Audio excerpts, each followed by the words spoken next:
Assalamualaikum warahmatullahi wabarakatuh. Di video kali ini saya akan membahas tentang historiografi Islam metode riwayat. Yang pertama yaitu pengertian riwayat.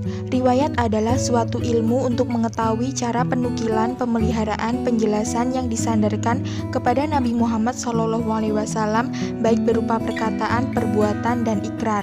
Metode historiografi dengan riwayat adalah metode yang menghubungkan suatu informasi sejarah dengan sumber-sumbernya yang menurut ukuran sekarang dapat dipandang telah memenuhi secara ideal dalam penelitian historis dan ketelitian ilmiah.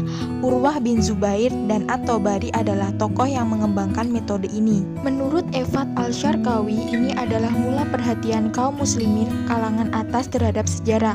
Oleh karena itu, tidak heran apabila para ahli hadis generasi pertama di kalangan kaum muslimin dipandang sebagai sejarawan pertama dalam Islam, karena merekalah yang paling besar perhatiannya dalam mengkaji berbagai peperangan dan berita tentang Rasulullah.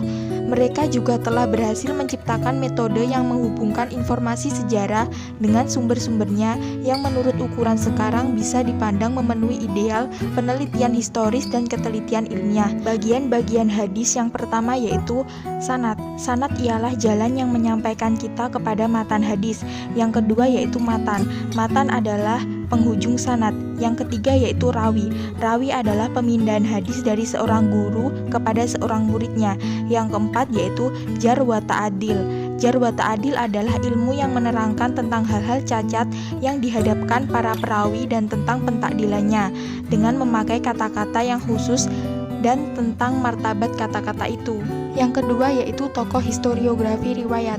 Tokoh historiografi riwayat salah satunya ialah At-Tabari. At-Tabari adalah seorang sejarawan besar ensiklopedis, ahli tafsir, ahli qiraat, ahli hadis, dan ahli fikih. Ia sudah mulai belajar pada usia yang sangat muda dengan kecerdasan yang sangat menonjol. Sebagai ilmuwan sejarah dalam bidang historiografi riwayat, beliau menuliskan kitab Thorikh Al-Rasul wal Al-Muluk. Buku ini berisikan beberapa jilid yang menjelaskan sejarah umum kemanusiaan yang berawal dari penciptaan alam yang berakhir pada tahun 302 Hijriah. Yang ketiga yaitu metode riwayat. Dalam penulisan sejarah Islam pada periode abad ketiga Hijriah, penulisan sejarah ini tidak terlepas dari metode hadis seperti sanad, matan, rawi, dan jar wa ta'dil.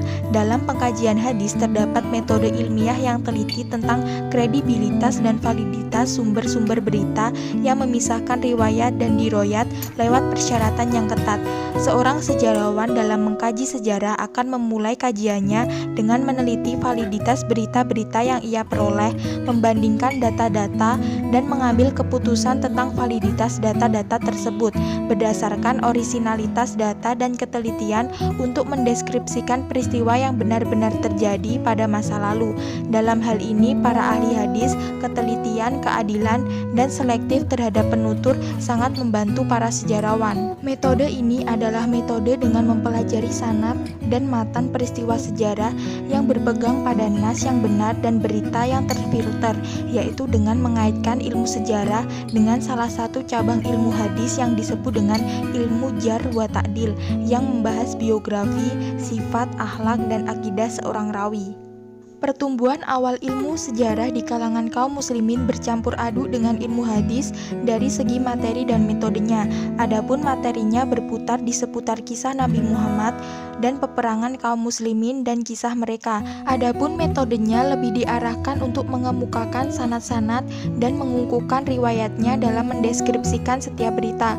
Meskipun kata peperangan atau magazi secara epistemologis berkenaan dengan perang yang dilakukan Rasulullah SAW, namun buku-buku tentang peperangan pada umumnya membahas masa kenabian seluruhnya.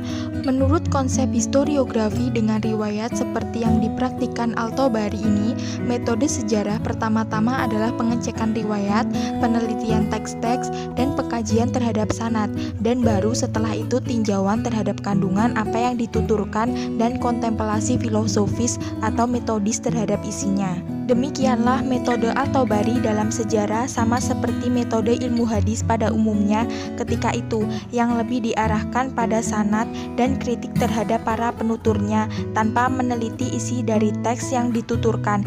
Ini karena menurut seorang ahli hadis, berpegang pada kredibilitas para penutur saja sudah cukup, khususnya apabila kandungan dan isi riwayat atau kisah tidak ada yang bertentangan dengan apa yang terkandung dalam Al-Quran. Demikian yang dapat saya sampaikan dalam video ini. Wassalamualaikum warahmatullahi wabarakatuh.